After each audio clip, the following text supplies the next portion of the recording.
Halo Sobat BPK 2021, kali ini kita akan kembali melanjutkan pembahasan untuk kompetensi teknis pedagogi P3K 2021 di tahap yang kedua. Ini berkaitan dengan pedagogik, jadi ini semua jurusan atau semua formasi di keguruan ya, PPPK di tahap yang kedua. Oke, kita langsung lihat saja soal yang pertama. Berdasarkan data hasil evaluasi pembelajaran tentang memahami teks anekdot, ternyata hasilnya tidak maksimal. Dari 30 siswa dinyatakan belum tuntas sejumlah 15 siswa, sehingga mengikuti program remedial. Sedangkan yang dinyatakan tuntas, sejumlah 15 orang mengikuti program pengayaan.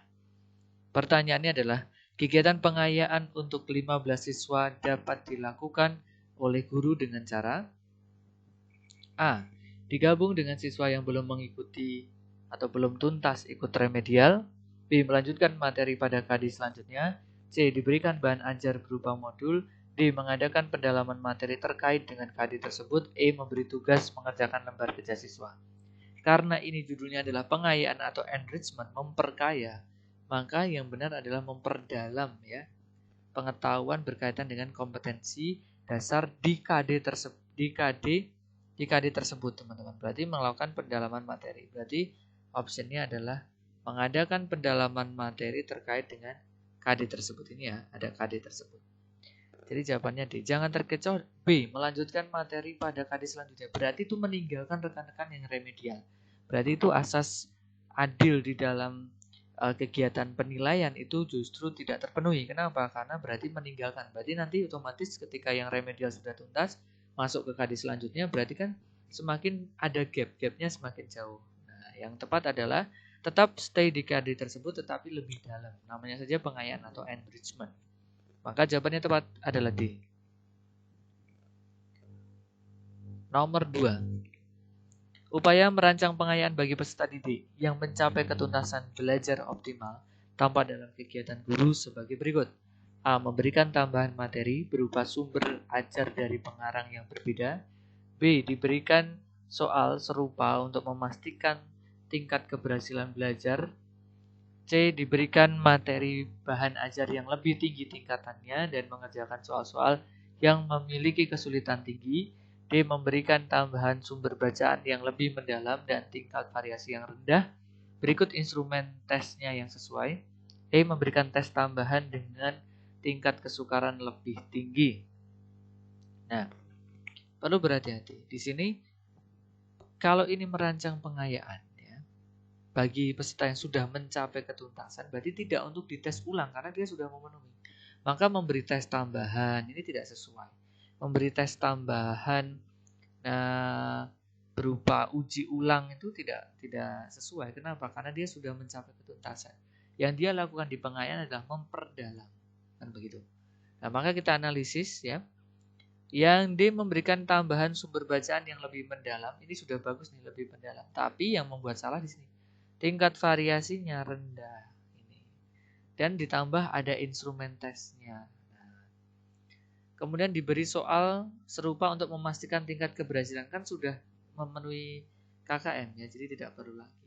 Yang C diberikan materi bahan ajar yang lebih tinggi, betul ya, pengayaan tingkatannya lebih tinggi tingkatannya dan mengerjakan soal-soal yang memiliki kesulitan tinggi, betul. Boleh mengerjakan soal-soal tidak dalam bentuk penilaian atau tidak dalam bentuk tes ya, tapi untuk memperkaya khasanah soal mungkin HUTS dan sebagainya. Maka jawaban yang tepat adalah yang C.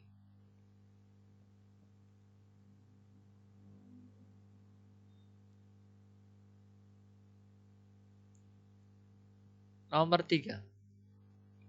Seorang guru setelah melakukan penilaian selanjutnya menganalisis hasil penilaian.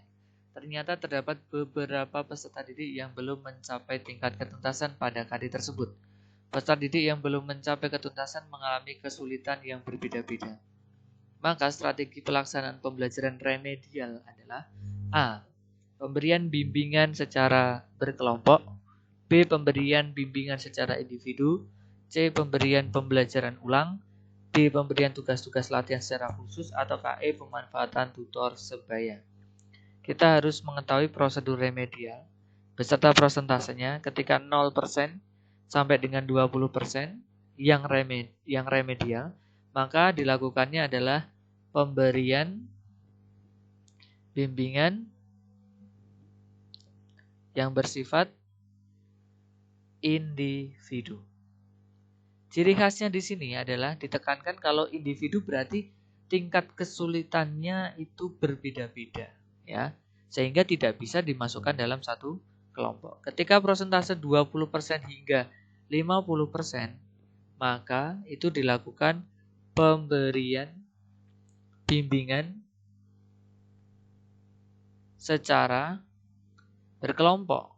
Artinya, kesulitan yang mereka hadapi relatif sama di dalam satu kelompok tersebut. Jadi bisa dibuat klaster-klaster kelompok. Apabila lebih dari 50%, nah maka dilakukan pemberian pembelajaran ulang dengan metode yang berbeda. Kenapa harus dengan metode berbeda? Berarti ada yang tidak sesuai metodenya sehingga transfer knowledge-nya tidak berhasil dengan baik. Kan begitu. Berarti perlu dirubah. Nah, di konteks soal ini tadi dijelaskan bahwa peserta didik itu belum mencapai tingkat ketuntasannya, dan itu ini ada kata beberapa, tidak sebagian besar, ya, tidak mayoritas, tapi ada beberapa, dan ditambah lagi kesulitannya berbeda-beda. Nah, maka harus dilakukannya apa? Ini pemberian bimbingan secara individu. Berarti jawabannya adalah B. Nomor 4, seorang guru setelah melakukan penilaian ternyata sebagian besar, kita garis bawah ini, sebagian besar peserta didik belum mencapai tingkat ketuntasannya. Maka strategi pelaksanaan pembelajaran remedial yang sesuai, ya berdasarkan persentase tadi, kita kembali ke persentase sebelumnya tadi. Karena ini sebagian besar, berarti at least ini lebih dari 50%. Kalau 50% berarti apa? Dilakukan pembelajaran ulang dengan metode dan media yang berbeda. Maka jawaban yang tepat adalah C. Nomor 5. Benny adalah anak yang rajin, memiliki sikap yang baik, dan bahkan sering mewakili dalam kegiatan Olimpiade Sains Biologi. Tapi pada hasil akhir nilai laporan raportnya, dia memiliki 5 nilai yang di bawah KKM. Nah, ini mungkin rekan-rekan guru sekalian sudah tahu bahwa ini sudah melebihi dari ketentuan, artinya sampai 5 nilai yang di bawah KKM. Sekalipun dia adalah seorang juara ataupun Olimpiade Sains Biologi, tapi ada 5 nilai yang di bawah KKM, berarti tidak sesuai kriteria, ya. Karena ini sudah lebih dari 4 yang tidak memenuhi dari nilai KKM tersebut, ya. Berarti ada, kalau kita analisis ini termasuk learning disorder. Artinya apa? Di pelajaran 1 ini dia tinggi sekali, tapi sampai 5 pelajaran itu dia tidak bisa menguasai dan tidak bisa memenuhi KKM. Berarti keputusan yang harus diambil sebagai wali kelas apa? Karena berdasarkan prosedur, karena dia 5 nilai yang di bawah KKM, maka tidak naik kelas karena tidak memenuhi kriteria kenaikan kelas. Jawabannya D. Nomor 6. Kurikulum dalam kondisi khusus merupakan, hati-hati nih, A. Kurikulum yang baru untuk masa pandemi, B. Penyederhanaan dari kurikulum nasional, C. Gabungan kurikulum nasional dalam kurikulum yang dibutuhkan, D. Penjabaran dari kurikulum nasional yang dirasa perlu, E. Revolusi pembelajaran yang dilakukan secara masif. Nah, kita belajar terlebih dahulu. Yang disebut kurikulum khusus itu apa? Nah, kurikulum khusus ya berdasarkan Kementerian Pendidikan dan Kebudayaan atau Kemendikbud yang telah menerbitkan Keputusan Menteri Pendidikan dan Kebudayaan Republik Indonesia nomor 719/P/2020 tentang pedoman pelaksanaan kurikulum pada satuan pendidikan dalam kondisi khusus. Nah, di situ dijelaskan bahwa pelaksanaan kurikulum pada kondisi khusus itu tujuannya adalah memberikan fleksibilitas bagi satuan pendidikan untuk menentukan kurikulum yang sesuai dengan kebutuhan peserta didik. Semua jenjang pada setiap satuan pendidikan pada kondisi khusus dalam pelaksanaan pembelajaran dapat 1. Tetap mengacu kurikulum nasional, tetap Kurnas. 2. Menggunakan kurikulum pada kondisi khusus. 3. Melakukan penyederhanaan kurikulum secara mandiri. Artinya kurikulum darurat atau dalam kondisi khusus ini yang disiapkan oleh Kemendikbud merupakan penyederhanaan dari kurikulum nasional. Tidak membuat kurikulum baru, tetapi dari kurikulum yang sudah ada disederhanakan karena barangkali ketercapaiannya tidak seperti di masa-masa yang umum, tidak khusus. Ya, contohnya adalah di masa pandemi seperti saat ini. Ya. Nah, artinya jangan terjebak di pilihan opsi A, kurikulum yang baru. Ini kurang tepat ini. Kalau kurikulum khusus untuk masa pandemi atau salah satu contohnya di masa pandemi itu tepat. Tapi bukan berarti kurikulumnya baru. Karena kurikulum yang kita pakai saat ini kan tetap mengacu di kurikulum K13 ya. Nah, berarti apa? Yang dilakukan adalah penyederhanaan dari Kurnas atau kurikulum nasional seperti penjelasan saya sebelumnya. Maka jawabannya tepat adalah B. Nomor 7.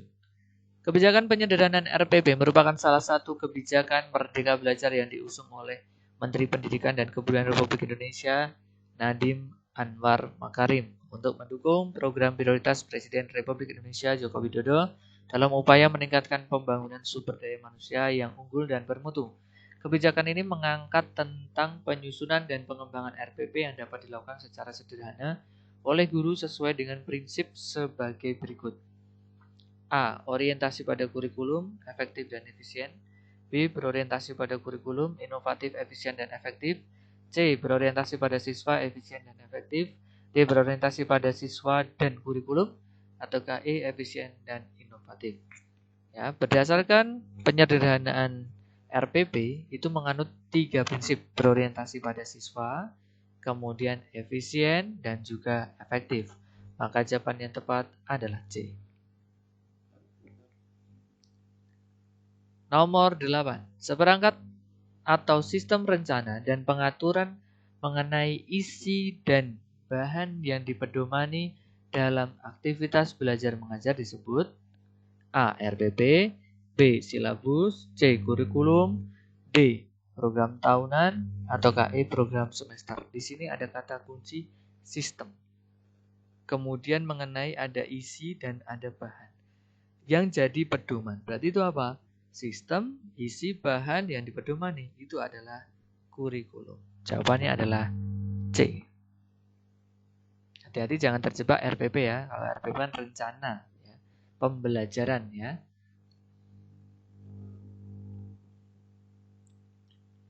Sembilan, manakah yang merupakan muara utama pencapaian semua mata pelajaran pada akhir jenjang? Jadi muaranya apa? Karena ini adalah muara utama pencapaian suatu jenjang, disebutnya adalah SKL atau Standar Kompetensi Lulusan. Jawabannya tepat adalah A.